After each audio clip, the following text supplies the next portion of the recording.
Rosemarie Pamir assaisonne toujours ses plats avec soin. Depuis quelques semaines, cette mère de 4 enfants éprouve des difficultés à nourrir toute sa famille. Avec l'épidémie de coronavirus, le confinement est la règle au Zimbabwe. Donc terminer les marchés pour cette commerçante. Son portefeuille est bien vide. Alors pour déjeuner, la famille partage ce qui lui reste.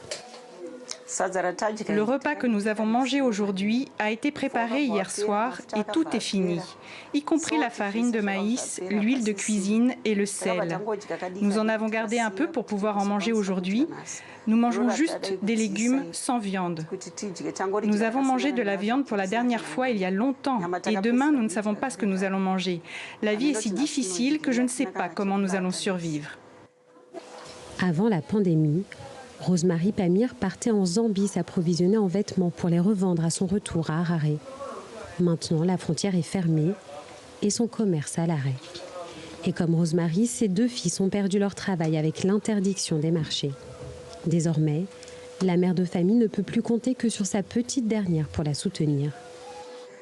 Je ne sais pas par où commencer. C'est pourquoi j'ai envoyé Anna vendre des glaces pour ramener un peu d'argent afin que nous puissions survivre et ne pas mourir de faim. La jeune Anna est combative et débrouillarde. Dans les rues de la capitale, elle vend ses glaces et des bouteilles d'eau. L'argent durement gagné sert à payer l'huile, la farine de maïs et le sucre. Mais parfois, cela n'est pas suffisant. Quand il n'y a pas de maïs à la maison et que nos ventes de glace sont en baisse, notre mère nous dit de manger des glaces et de l'eau et nous dormons ainsi en espérant une meilleure journée.